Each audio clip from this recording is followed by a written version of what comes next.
Bom, pessoal, agora a gente vai começar aqui o quarto episódio aqui da nossa série, né? E a gente vai tratar um tema que é muito importante nas transações, né?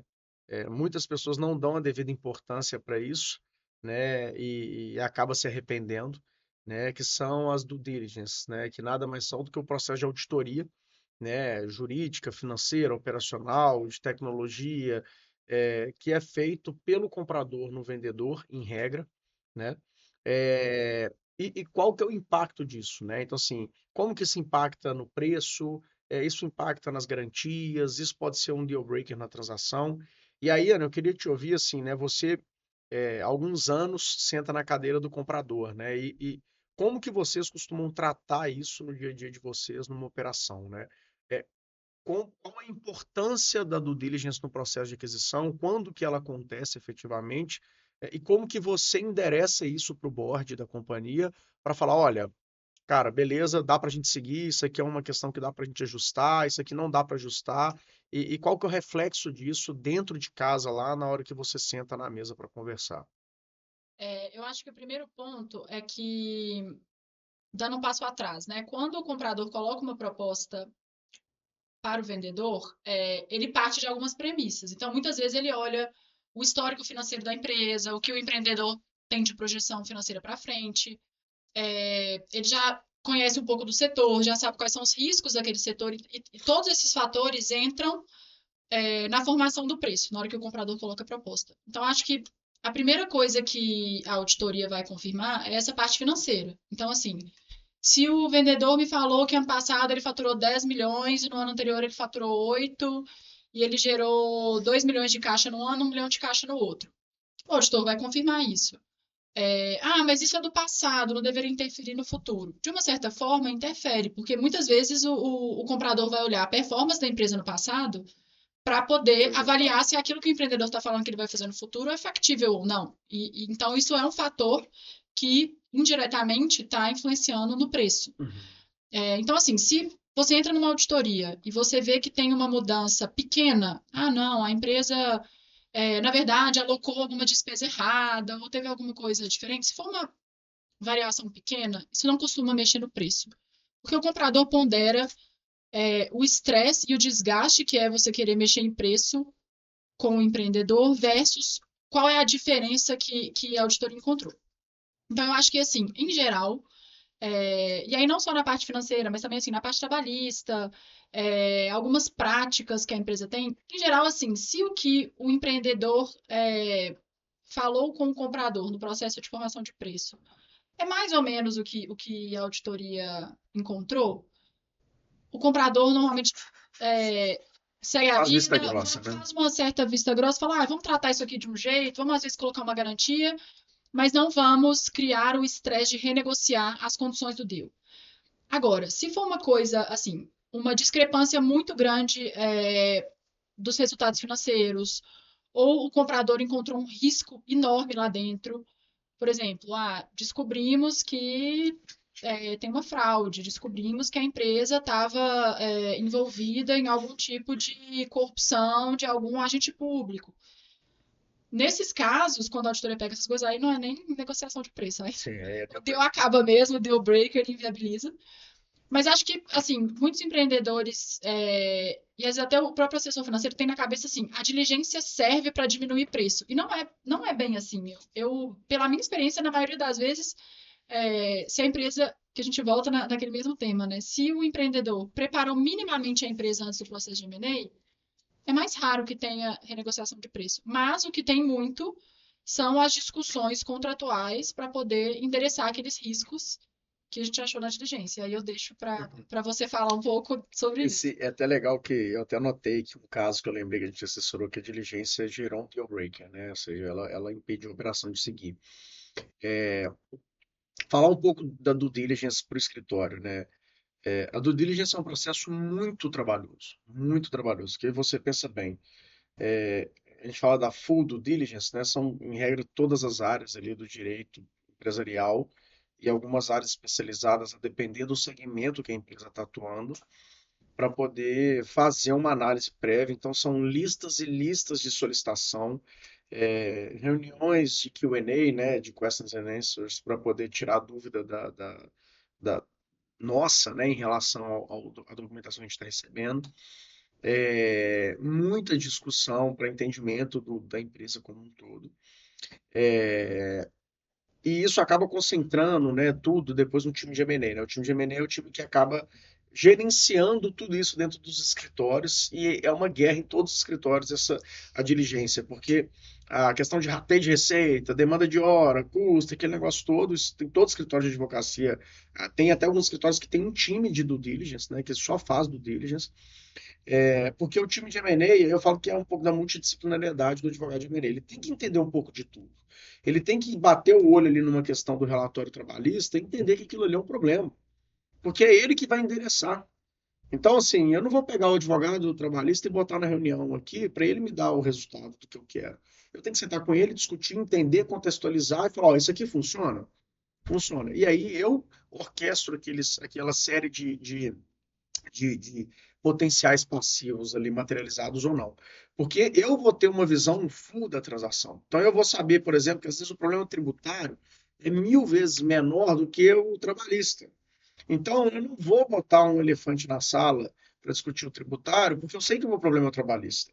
E aí parte um pouco da estratégia negocial de como que você vai conduzir todos esses, né, alinhar esses astros, vamos dizer assim. E aí aconteceu dois fatos, né? Duas due diligências que a gente fez. Uma delas, né, foi de um grupo grande que a gente assessorou, que tinha como essência, né, era uma tese de consolidação. E o fundo ele tinha uma parte de governança muito forte, assim, né? Tinham vários executivos egressos aí de empresas de consultoria de governança, né, e compliance e tudo. E eles estavam com algumas teses em andamento, a gente fazia a parte de buy side para eles. E a gente começou a investigar um processo de due diligence com a, uma Target, né, que era uma empresa muito grande, muito conhecida, tá, assim, né, principalmente no segmento do mercado feminino. E a gente começou a descobrir coisas muito pesadas assim da empresa, no sentido de, cara, existe uma ação judicial que falava de plágio da técnica que era utilizada, do produto X, do produto Y. E aí essa pessoa que falava que tinha um plágio, ela tinha no Instagram dela uma série de postagens falando sobre isso há muitos e muitos anos, né? E aí o cliente, o vendedor, né, que era acusado disso, ele negava e falava que não existia nada, mas tinha uma sentença transitada em julgado dando direito para ela, de fato, né, sobre os fatos que tinham sido alegados. À época, ela me parece ter sido não tão bem assessorada, então os pedidos foram muito limitados, e ela acabou não conseguindo colher os benefícios que ela gostaria de ter colhido. Mas a gente descobriu isso, né? E junto disso tinha uma diferença do EBITDA, né, que a auditoria financeira descobriu. E aí, no relatório de due diligence, a gente coloca lá pelo grau de risco daquela demanda, né? Então, o que que é o deal breaker, né? O que que é o risco alto, né? Uma red flag, o que que é um risco moderado, o que que é um risco baixo.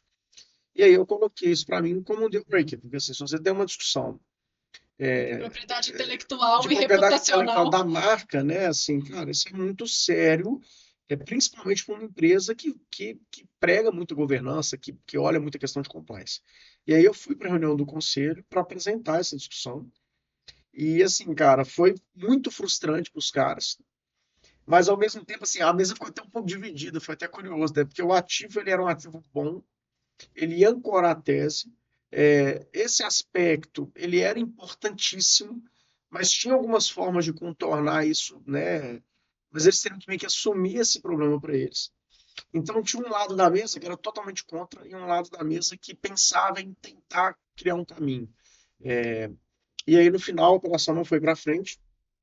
E isso, assim, cara, foi bem constrangedor, né? Até a gente conversar isso com outra parte, esse cara, inclusive, eu acho que ele não pode nem me ver na rua, porque ele acha que a culpa é minha, né? Mas, assim, no final do dia não é, eu era o interlocutor ali, né? A culpa era dele, no final do dia, né? Eu já estive em uma situação assim semelhante, não era uma empresa tão grande, mas que também eu estava do lado comprador, a gente estava fazendo a diligência na empresa e aí foi a mesma coisa. Encontramos, nem era fraude, mas assim, encontramos um passivo que o escritório não conseguia nem dimensionar o tamanho. E aí, como é que você chega para o empreendedor e fala assim, cara, eu não vou comprar mais a sua empresa porque ela é uma bagunça e essa bagunça é tão grande que eu não quero assumir esse risco. Então é difícil, assim, a gente teve que contornar um pouco e também não, assim, não falo tudo, até para não ser ofensivo. Sair da mesa é sempre difícil, né? É, Assim, é complexo porque você tem aquela linha muito tênue ali entre manter uma boa relação com outra parte e ao mesmo tempo você frustrar totalmente a negociação, porque tem muita gente que assinou uma LOI e aí, pessoal, isso aí é até uma recomendação, né?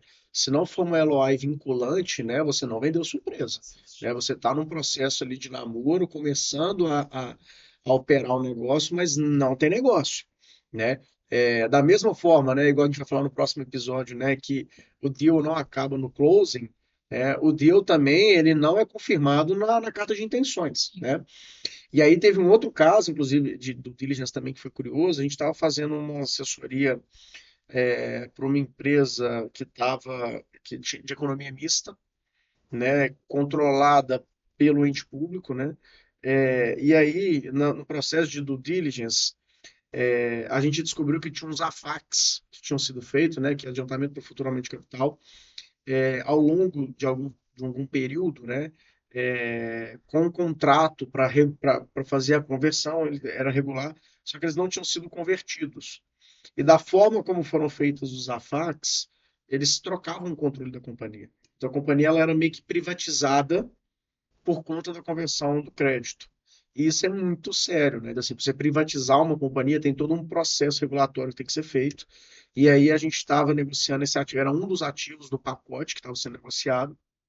E aí, na hora que a gente apontou isso na due diligence, isso foi meio que um caos, assim, né? Porque envolvia ali muito interesse, né, social, interesse econômico ali, né, de vários segmentos. Mas olha a importância disso, né? Eu lembro que quando a gente viu isso, eu até debrucei muito nisso, assim, a gente gastou uma semana quase tentando entender, buscar documento, questionando para conseguir de fato colocar no relatório, porque era uma coisa muito grave, né? Não a conduta, mas o resultado dela, né? E aí isso acabou fazendo com que a gente teve que frear a operação, a companhia reorganizou isso dentro de casa, foi até bom. Eu acho que assim, a due diligence no final do dia para o comprador, para o vendedor, né, ela costuma ter um caráter um pouco educacional, assim, né? Por mais que muitos dos compradores não disponibilizam, né, o relatório de due diligence, o que é comum, né? Mas tem empresas olha, cara, toma aqui o eu relatório, faço uma reunião para te mostrar quais foram os principais eu te pontos que eu levantei, explico exato. exatamente. Ele tem um caráter educacional, né, muito grande, porque você entende tudo que está irregular na sua empresa. Então, acho que as pessoas elas têm que ter um pouco menos de preocupação com isso. Primeiro, se ela está fazendo tudo certo, não tem por que preocupar. Se ela tem dúvida de alguma coisa, todo negócio tem problema, né? A gente sempre vai ter, é uma CND que você não conseguiu porque tem um imposto XPTO de R$ 1.000 que não foi recolhido, porque a guia de PTU não foi paga. E aí a gente já viu coisas de todas as naturezas possíveis num processo de diligência que trazem um pouco de dor de cabeça. E aí eu acho que o papel do escritório é ele conseguir dimensionar o risco daquilo, né? Porque a gente aloca o risco no contrato de duas formas, né? Você tem o risco materializado, né, e o risco potencial. E aí é uma crítica muito grande que eu faço a muitos colegas de profissão, que hoje, né, a questão da classificação de risco nos escritórios, ela começou a ficar meio banalizada, né? Isso eu falo assim, eu já estive, né, sentado na sua cadeira, já Eu, como fui. cliente, eu não entendo, assim, às vezes as pessoas me apresentam e eu falo, nossa, mas no deal passado que a gente fez, quando era uma situação parecida com essa, a classificação de risco era outra. Eu Não, e confesso que assim, isso eu para já mim é estive uma caixa sentado na preta. cadeira do gestor jurídico, né? Fiquei quase 5 anos na Oncoclínicas, de 2012 a 2017, fazendo o processo de expansão deles, e gerenciava também os escritórios. E eu senti isso na pele. Então, quando, né, eu vim para o escritório, me tornei sócio do escritório, isso foi uma coisa que eu sempre bati muito, que é a questão da classificação de risco, porque o advogado que não tem experiência corporativa, ele não consegue entender qual que é a repercussão disso dentro de uma empresa. Então, se você faz uma classificação de risco errada, né, coloca lá, por exemplo, uma classificação de risco provável, que nossa, não é provável, ele vai ter que contabilizar aquela provisão no balanço dele e que aquilo vai afetar o PL da empresa. Por outro lado, se você não indica para ele a classificação correta e vem a condenação, ele não provisionou aquilo. E aí o jurídico vai ter que explicar por que que teve aquela condenação que antes o risco era remoto e acabou sendo condenado. Então, isso é uma parte muito importante desse processo para as empresas, né? Muitas das vezes a gente recebe dos escritórios que assessoram a empresa no dia a dia os relatórios. E cabe a nós fazer um pouco desse juízo de valor e questionar as classificações de risco. Cara, por que que tá possível? Ah, porque não teve sentença. Não, beleza, mas e aí? Se não teve sentença, então não tem documento, você não analisou o caso, o que que os tribunais estão entendendo, como que eu vou considerar isso? Porque isso entra na conta da provisão da transação, né? Que aí tem a possibilidade de a gente fazer um ajuste, né? Uma conta extra, né? Para colocar parte do recurso como garantia, ou exigir mais ou menos garantias, né? E aí tem um outro grande ponto também que acaba virando um problema pós-transação, né? Que é justamente o momento da materialização dessa perda, né? Então, ou seja, o que que é considerado uma perda? Aí eu volto lá para o contrato, né? Se não é bem classificado, delimitado, quando que é materializado, cara, fica muito subjetivo. E aí o caso, por exemplo, daquele cliente que eu comentei, eu acho que no episódio 2 no episódio um sobre a superveniência ativa, o cara ele fica querendo colocar que tem um risco, mas se vier aquela condenação, mas o cara não materializou. É o se, eu não posso considerar o se aqui. Então, a diligência ela tem esse caráter, né, relevante na transação para N coisas. E principalmente para o comprador entrar na empresa sabendo o que está acontecendo. E mesmo assim, a gente encontra problema. Né? Teve uma transação que a gente fez em 2021, se não me engano, o comprador ficou um ano dentro da Target fazendo diligência. Ele fez todas as diligências que você imaginar. Ambiental, regulatório, operacional, financeira, para. E aí, nós não fizemos a transação inicial. A gente acabou assumindo o caso para discutir esse aspecto, né? Quando foi feito o contrato, antes do contrato, tinha um memorando de entendimentos que falava que a operação ela só iria caminhar para o SPA se a diligência tivesse um resultado satisfatório e os pontos da diligência seriam tratados no SPA. O que é de praxe, né? Exato. E aí foi feito o SPA, foram contingenciadas várias situações, foi feito conta escrow, teve alguns ajustes de preço e tudo, mas teve dois pontos especificamente que não foram abordados de forma tão clara nesse documento. O primeiro deles era uma questão ambiental, então tinha um dos equipamentos da empresa, ele emitia uma quantidade irregular ali de gases poluentes, e tinha um descumprimento de um painel lá do setor trabalho, lá da empresa, né? Não lembro do detalhe, mas que descumpria uma norma regulamentadora, né? E aí, cara, esses dois pontos não foram abordados na diligência, assim, foram levantados no relatório de due diligence, mas não foram apontados no contrato como objetos de renegociação e questões do tipo. Eles, então, ou seja, partes do pressuposto que aquilo ali está Superamos aquele produto superado e já fornecedor. está ajustado da forma que está ali. Um ano depois, o comprador vem e notifica os vendedores para cobrar os valores desses dois pontos, que era uma multa ambiental que eles estavam recebendo por conta daquilo. Pô, os caras ficaram um ano lá dentro, tinha assumido, já tinha um ano, e aí vem a multa. E essa questão da norma regulamentadora, que eles iam ter que implementar uma mudança de protocolo e tudo. E aí eles chegaram a apresentar um valor para a composição. Falou, ó, o valor aqui, se não me engano, acho que era 5 milhões de reais. E aí, olha que curioso, aí eu falo que aí é a maldade do advogado para entender o caso. Eu conversando com a minha cliente, ela virou para mim e falou assim: Ah, inclusive eu tenho um equipamento lá no pátio da empresa que eu combinei com eles de tirar, que não era o escopo da venda, mas como é muito caro para eu tirar esse equipamento, é uns 200, 300 mil reais, eu tô esperando eu ter um local adequado para colocar de forma definitiva, para não ter que deslocar de novo depois. Eu falei: Ah, e quanto que custa esse equipamento? Ela falou: 5 milhões de reais. Aí eu falei: Engraçado, né? O preço do equipamento é o mesmo preço da indenização que não existia, que está no pátio, e esse negócio ficou na minha cabeça. E aí eu comecei a conversar com a contraparte, né, com um escritório bem conhecido aqui de Belo Horizonte também. E aí, cara, ao longo da conversa, eles fizeram uma proposta de acordo. Qual que era a proposta de acordo? Compensar. Ficar com o equipamento e abater da perda indenizável. E aí eu falei, pronto, tá aí, ó.